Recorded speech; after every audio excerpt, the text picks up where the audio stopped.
Je suis à la fois conseillère conjugale et familiale et sexothérapeute. Et c'est très important pour moi que si vous vous engagez dans une démarche thérapeutique, je vous apporte des outils concrets en séance et entre deux rendez-vous. Je peux vous citer par exemple le blason, qui permet de retracer l'histoire du couple, ainsi que les projections et les attentes de votre couple. Et puis il y a évidemment tous les outils en lien avec la communication, à savoir derrière ce que vous ressentez, quels sont les besoins qui sont nourris et quels sont ceux qui ne sont pas nourris.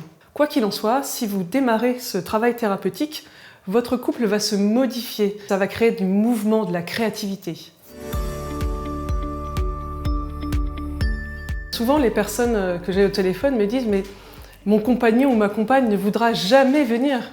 Je leur dis « mais est-ce que vous leur avez demandé ?» Et c'est vrai qu'on se rend compte que la plupart des temps, ce n'est pas le cas. Je vous invite vraiment à leur faire part de votre souffrance, de vos inquiétudes dans tout ce que vous êtes en train de vivre au sein de votre couple.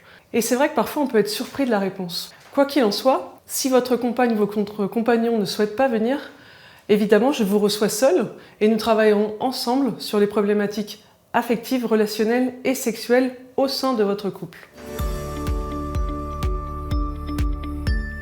En fait, je trouve ça tellement dommage aujourd'hui que les couples se séparent rapidement ou après des années de souffrance. Vraiment, pour moi, c'est important qu'ils sachent qu'on existe, que ça peut être une aide pour les accompagner, alors soit pour qu'ils se remettent ensemble, soit pour mieux se séparer, parce qu'il y a aussi des enfants parfois qui sont au milieu de toutes ces inquiétudes, de toutes ces souffrances.